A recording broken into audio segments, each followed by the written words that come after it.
እነ ኢብራሂም ትራኦሬ ያነገቡት ከልብ የሆነ የአገር ፍቅርና ያንገዛም ባይነት የዓለም ሕዝቦች ዘንድ ተነሳሽነትን ፈጥሯል። ከቅርብ ጊዜ ወዲህ በባህል ወረራ፣ በዘመን አመጣሽ ዲስኩሮችና በከንቱ መሪዎች ሳቢያ እንደ ፋርነት መታየት የጀመረው ሀገርን መውደድና ለሀገር ተቆርቋሪ መሆን አሁን ላይ ዳግም ነፍስ እንዲዘራ እያደረጉ ነው። ይህ የነ ትራኦሬ ተጽዕኖ ታዲያ ሕዝብ ላይ ብቻ ሳይሆን መሪዎች ላይም በውስጣቸው ጥያቄ እንዲፈጠር እያደረገ ነው።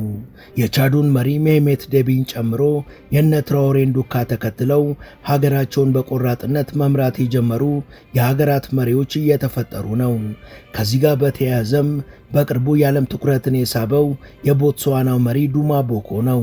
በአንድ ወቅት የእርሻው ስፍራ ድረስ መጥተው እያረሰበት የነበረውን ሞፈርና ቀንበር አስጥለው በግድ አንተ ምራን ብለው ለምነውት ቦትስዋናን መምራት ጀምሮ የአፍሪካ ቀዳሚዋ ሀገር ማድረግ የቻለ መሪ ነበራት፣ ሰርስቴካማ የሚባል።